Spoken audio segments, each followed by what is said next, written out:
Buenos días para todos, es una alegría poder estar compartiendo este mensaje y les cuento que es algo que tengo en el corazón hace muchos años y siempre pensé en algún momento me gustaría hablarlo y vamos a compartirlo. Hay tres cosas que quiero que veamos en la Biblia, tres cosas que vamos a encontrar. La primera es un mensaje universal, la segunda es un problema universal y la tercera es una decisión personal. Un mensaje universal. Nos vamos a situar un poco en la historia y en el contexto de lo que vamos a ver. El Imperio Romano era el que estaba dominando en aquella época y aparece en escena un hombre que se llamaba Jesús, conocido para muchos. Y Jesús inicia su camino en la tierra y elige a 12 personas que iban a estar con él, y la Biblia los llama sus discípulos. Y seguramente, como muchos, sus discípulos esperaban que Jesús fuese el Mesías que viniera a liberar de la opresión que estaban viviendo por parte del Imperio Romano. Sin embargo, Jesús se encargó una y otra vez de resaltar que Él no venía para un reino terrenal, sino que venía para establecer un reino espiritual. Venía para establecer que Dios estaba con nosotros. El listado de los hombres que forman parte de este grupo de 12 aparece en 3 libros de la Biblia. Lucas 6 nos cuenta que Jesús pasó la noche orando antes de elegir a sus discípulos. Pero vamos a ver qué es lo que nos dice Marcos en el capítulo 3, en el versículo 13. Dice: Después subió al monte y llamó así a los que él quiso, y vinieron a él. Y estableció a 12 para que estuviesen con él y para enviarlos a predicar, y que tuviesen autoridad para sanar enfermedades y para echar fuera demonios, a Simón, a quien puso por sobrenombre Pedro, a Jacobo hijo de Zebedeo, y a Juan hermano de Jacobo, a quienes apellidó Boanerges, esto es, hijos del trueno, a Andrés, Felipe, Bartolomé, Mateo, Tomás, Jacobo hijo de Alfeo, Tadeo, Simón el cananista y Judas Iscariote, el que le entregó, y vinieron a casa. Jesús estableció a estas 12 personas y Marcos nos deja un detalle: los estableció para que estuviesen con él. Ese era el propósito principal para el cual Jesús estableció a estas 12 personas. Dice el versículo 14, para que estuviesen con él. Y vivir lo que Dios diseñó empieza estando con Dios, pasando tiempo con Dios. Y de ese propósito se desprende una tarea, para enviarlos a predicar, para que tuviesen autoridad para sanar enfermedades y para echar fuera demonios. Pero todo tiene que ver con lo primero, que era que estuviesen con él. Ese era el propósito inicial que Jesús tenía con sus 12 discípulos. Después los iba a enviar. ¿Y por qué? Porque Jesús tiene un propósito personal para cada uno. Primero tenemos que ir a Jesús para después conocer qué es lo que tenemos que hacer. No estás acá en la tierra porque tus papás se equivocaron, no nacimos por un error o un problema de la naturaleza. Estamos acá porque Dios tiene un propósito para tu vida y un propósito para mi vida. Pero todo empieza acercándonos a Él. Es el puntapié inicial para todo lo demás. No es una tarea, es estar con Jesús. Y los 12 lo entendieron así. Los 12 entendieron que Jesús los llamaba para estar con ellos. Y ellos dejaron todo por seguirlo. Y este grupo de discípulos, Jesús les encargó una tarea principal. Tenían que salir a predicar un mensaje universal. Y ese es el primer punto que vamos a ver. Un mensaje universal. En Jesús hay perdón de pecados y salvación eterna. Ese era el mensaje universal que tenían que predicar. Y ese mensaje empieza con Jesús hablándoselo a sus discípulos. Ellos lo empiezan a transmitir y Juan en el capítulo 17, 20 nos relata que Jesús está orando por sus discípulos y por los que iban a creer en el mensaje que ellos iban a dar. Y eso llega a nosotros. Y ese mensaje universal sigue, nos alcanza a nosotros y hoy todavía tiene poder para salvar vidas. Jesús es la salvación. Jesús es la oferta de pecado, la oferta de salvación para el pecado que todos nosotros tenemos. Y Jesús está llamando a todas las personas a acercarse a Él porque tiene un propósito. Y yo te pregunto, ¿atrás de qué estamos yendo en la vida? Jesús nos trae su mensaje universal. Hay perdón de pecados y hay una vida eterna. Después van a venir las tareas que tenemos para hacer. Y esto nos lleva a meternos ya en el segundo punto. Y es que hay un mensaje universal, pero también hay un problema universal. Innumerables pasajes de la Biblia se encargan de mostrarnos a los discípulos y a un montón de personas totalmente normales. Estos 12 se equivocaban y no eran la excepción, se equivocaban como vos y como yo. Y nadie era mejor que el otro, todos se equivocaban. Y vamos a ver algunos pasajes en la Biblia que nos muestran exactamente esto, que todos se equivocaban por igual. Mateo en el capítulo 26, en el versículo 6, dice: Y estando Jesús en Betania, en casa de Simón el leproso, vino a él una mujer con un vaso de alabastro de perfume de gran precio, y lo derramó sobre la cabeza de él, estando sentado a la mesa. Al ver esto, los discípulos se enojaron diciendo: ¿Para qué este desperdicio? Porque esto podía haberse vendido a gran precio y haberse dado a los pobres. Y entendiéndolo Jesús les dijo: ¿Por qué molestáis a esta mujer? Pues ha hecho conmigo una buena obra. Porque siempre tendréis pobres con vosotros, pero a mí no siempre me tendréis. Porque al derramar este perfume sobre mi cuerpo lo ha hecho a fin de prepararme para la sepultura. De cierto os digo que donde quiera que se predique este evangelio en todo el mundo, también se contará lo que ésta ha hecho para memoria de ella. Y la Biblia nos presenta un suceso en donde se reúne Jesús a cenar y hay algunas personas conocidas de Jesús y una mujer toma un perfume y lo derrama sobre Jesús. Si tuviésemos que ponerle precio a ese perfume, aproximadamente era el valor de un año de trabajo. Entonces la Biblia resalta en el versículo 8 que los discípulos se enojaron. ¿Por qué este desperdicio? Y Marcos en el capítulo 14, relatando exactamente esta misma escena, dice que los discípulos empezaron a murmurar contra esta mujer. Y sigue el relato, y en este versículo 31 de este capítulo 26 de Mateo, dice: Entonces Jesús les dijo: Todos vosotros os escandalizaréis de mí esta noche, porque escrito está: heriré al pastor y las ovejas del rebaño serán dispersadas. Y por un lado la Biblia nos cuenta que los discípulos se habían enojado. Marcos le agrega el detalle que estaban murmurando. Acá Jesús le dice: todos ustedes se van a escandalizar de mí. Y Mateo 26, 56 nos muestra el desenlace de este capítulo y dice: todo esto sucede para que se cumplan las Escrituras. Entonces todos los discípulos, dejándole, huyeron. Hay un llamado que es universal. Jesús ofrece salvación y perdón de pecados. Porque hay un problema que es universal y es el pecado que nos alcanza a todos. Lo vimos recién, los discípulos todos iguales, todos pecadores. En la Biblia hay un montón de historias de pecadores y hoy vos y yo entramos dentro de ese grupo. Somos pecadores, nos guste o no, todos fallamos alguna vez.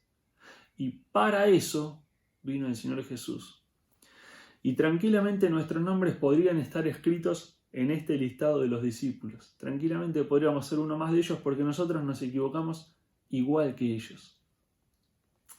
Y el pecado es lo que hace que muchas vidas se queden en la orilla de lo que pudo haber sido.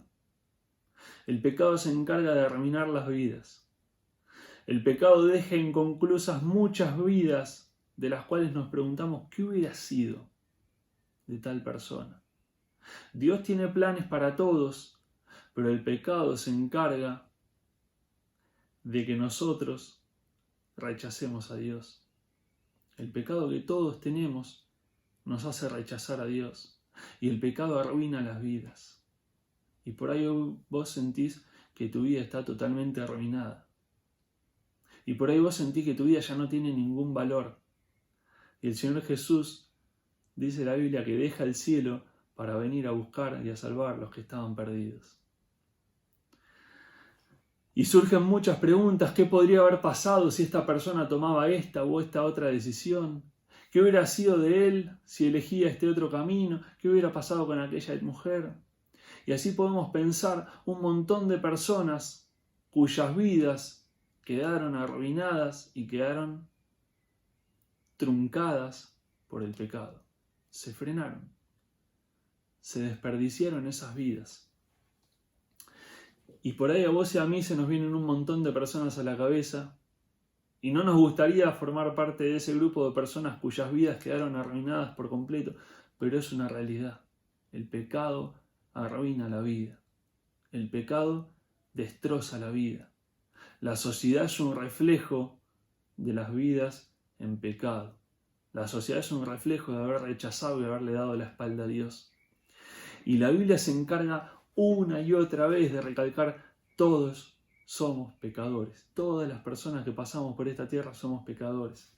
Y los 12 que estaban con Jesús fallaban igual que vos y que yo. Los discípulos fallaban, vos y yo fallamos, otras personas de la Biblia fallan, nuestros vecinos fallan, nuestros amigos fallan, nuestros familiares fallan. Todos somos pecadores. Y eso nos lleva al tercer punto que vamos a ver en esta noche. Y es, en esta mañana, perdón, yo lo estoy grabando de noche. Y es una decisión personal. ¿Cuál es la decisión personal? Hay una decisión personal que marcó la diferencia entre estas 12 personas. 11 eligieron quedarse de un lado. 1 quedó del otro lado. 12 le dijeron a Jesús: nosotros estamos dispuestos a dar la vida por vos. Pero 11 estuvieron dispuestos a entregarle el corazón a Jesús. 1 prefirió no hacerlo. Y la decisión más triste de la vida es rechazar el regalo de salvación que ofrece Jesús. Y eso fue lo que hizo Judas. Y volvemos a repasar las escenas en las que estuvimos meditando y los pasajes que estuvimos leyendo. Y vamos a ver que en cada una de ellas Judas fue un poquito más allá, un poquito más lejos de lo que habían llegado los demás discípulos. Cuando todos los discípulos se enojaron por el perfume, la Biblia dice que Judas fue la voz que preguntó por qué se hizo esto. Fue la voz del grupo para criticar lo que se había hecho. Cuando Jesús los corrigió para que entendieran que no era un desperdicio, Judas se desilusionó. Y vamos a Marcos, al capítulo 14, y vamos a encontrar cómo reacciona Judas a esto. Marcos capítulo 14, el versículo 3 al 9 nos cuentan este mismo relato de Jesús siendo ungido. Y dice el versículo 10, entonces, o sea, a continuación de lo que estaba contando Marcos, entonces Judas Iscariote, uno de los 12, fue a los principales sacerdotes para entregárselo. Ellos al oírlo se alegraron y prometieron darle dinero. Y Judas buscaba una oportunidad para entregarle. Y aclara Marcos que cuando todos escucharon a Jesús que les decía que no era un desperdicio, Judas se desilusionó. Porque ese fue el detonante final para que Judas vaya y tome la iniciativa de ir a los sacerdotes de aquella época y a las personas, los ancianos, las personas importantes de la religión de aquel momento, y les dijera: yo les voy a entregar a Jesús. Y buscaba una oportunidad para hacerlo, dice la Biblia, y el amor por sus ambiciones terrenales superó el amor que tenía por Jesús. muchas cosas espirituales a los ojos humanos van a ser un desperdicio. Y la Biblia nos cuenta que para Judas fue un desperdicio tan grande eso, porque él además metía la mano en la bolsa para sacar para él, que fue como el punto de quiebre que dijo, ya está, voy a buscar yo la oportunidad de entregar a Jesús. Cuando los discípulos le preguntan al Señor Jesús, ¿soy yo, Señor, el que te va a entregar? Judas le pregunta, ¿soy yo, Maestro? Porque para Judas, Jesús nunca fue el Señor de su vida. Cuando todos le preguntan a Jesús y aceptan la respuesta de Jesús, Juan 18 nos dice que Judas escucha lo que Jesús le decía, se levanta de la mesa y se va. Y Judas siempre fue un poquito más allá de lo que llegaban los discípulos. Y Judas era uno más, exactamente igual a todos. Judas se quedó, cuando dice Juan capítulo 6, muchos otros se fueron de los discípulos. Donde todos iban, Judas también estaba. Donde Jesús se reunía con sus íntimos, estaba Judas. Cuando Jesús señaló que uno lo iba a entregar, nadie de los que estaban en la mesa señaló a Judas. Cada uno se preguntaba, ¿soy yo? Nadie sospechaba nada de Judas. Judas era uno más. Y cuando Jesús aclaró que era Judas, nadie entendió. Judas es la muestra perfecta de que se puede estar muy cerca de Dios y no conocerlo. El llamado que tuvo Judas no lo salvó, las tareas no lo salvaron, estar cerca de Jesús no lo salvó, ver los milagros de Jesús no lo salvó, pasar tiempo con Jesús no lo salvó, pasar tiempo rodeado de gente que creía en Jesús no lo salvó. Lo único que salva es creer en Jesús, y Judas lo rechazó. Judas nunca le creyó a Jesús. Y lo triste es que lo que para él fue siempre importante, que era la plata, cuando llegó el momento más trascendental de su vida se dio cuenta que no tenía ningún valor.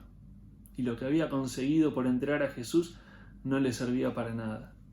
Si queremos saber qué piensa Dios del dinero, siempre tengamos presente que Judas era el tesorero del grupo. Probablemente Pablo tenía en cuenta esto cuando escribió a Timoteo y le dijo, ojo con el amor al dinero, porque es la raíz de todos los males. Y Judas, por dinero, entregó al Señor Jesús. Y esta es la decisión que te estamos invitando a tomar, esta decisión personal. ¿Qué decisión vamos a tomar frente a nuestro pecado? Hay dos decisiones que se pueden tomar. Hay dos opciones frente a nuestro pecado. Podemos hacer lo que hicieron los discípulos, que fue ir al Señor Jesús y pedirle perdón. O podemos hacer lo que hizo Judas, que cuando los discípulos iban al Señor Jesús, Judas fue a buscar respuestas al lugar equivocado. Dice la Biblia que Judas comprendió que se había equivocado. Y vamos a leerlo en Mateo en el capítulo 27, en el versículo 3. Dice, entonces Judas, el que le había entregado, viendo que era condenado, devolvió arrepentido las 30 piezas de plata a los principales sacerdotes y a los ancianos, diciendo, yo he pecado entregando sangre inocente. Mas ellos dijeron, ¿qué nos importa a nosotros? Allá tú. Y arrojando las piezas de plata en el templo, salió y fue y se ahorcó. Judas comprendió su error, pero fue al lugar equivocado para encontrar una respuesta. Cuando todos fueron a Jesús, Judas fue a la religión. Y esos que lo habían recibido alegres y que le habían prometido plata, ahora le decían, ¿qué nos importa a nosotros? Es un problema tuyo. Y Judas nunca pudo solucionar su pecado. ¿Por qué? Porque fue al lugar equivocado. Porque el único que puede perdonar pecados es el Señor Jesús. Y Judas no pudo soportar la culpa y Judas salió, fue y se ahorcó. El único discípulo que murió antes que el Señor Jesús. El único. Todos los demás estaban destinados a continuar con la obra de aquel llamado que Jesús les había hecho.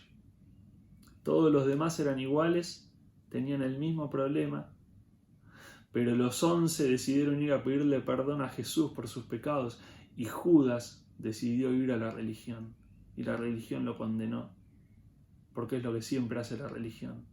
Y Dios es el primero que está en contra de la religión. Su reemplazo fue Matías, nos cuenta el libro de Hechos, y la Biblia dice que Matías fue una persona que había compartido el tiempo con Jesús, era una persona como nosotros, con defectos, con pecado, con errores.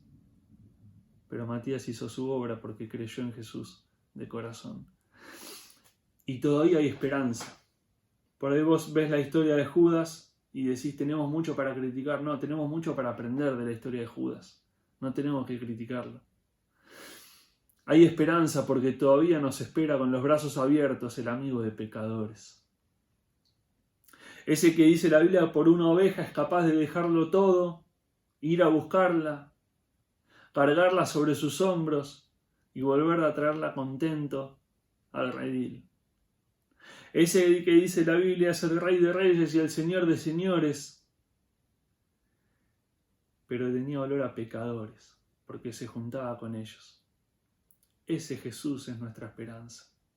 No está en algo que nosotros podemos conseguir, no está en algo que nosotros podemos hacer, no está en una tarea, no está en un servicio. Nuestra esperanza está puesta en Jesús, el Hijo de Dios, que vino a salvar lo que estaba perdido. Vino a buscar y a salvar lo que estaba perdido. Y Jeremías 29 se encarga de recordarnos que Dios tiene planes de bien para cada persona. Y la pregunta es, ¿qué decisión vamos a tomar? ¿Qué vamos a contestar a la invitación de Dios? En Jesús hay perdón de pecados y Jesús mismo resalta que si alguien va a Él, Él nunca lo va a echar fuera. Jesús está esperándonos. Tenemos un llamado universal, un mensaje universal. Jesús es el Señor que vino a dar la vida por los pecadores. Tenemos un problema universal, somos todos pecadores. Y tenemos una decisión personal que tomar cada uno de nosotros. ¿Qué vamos a hacer con la invitación que Dios nos hace? Él nos está esperando. Un abrazo grande para todos.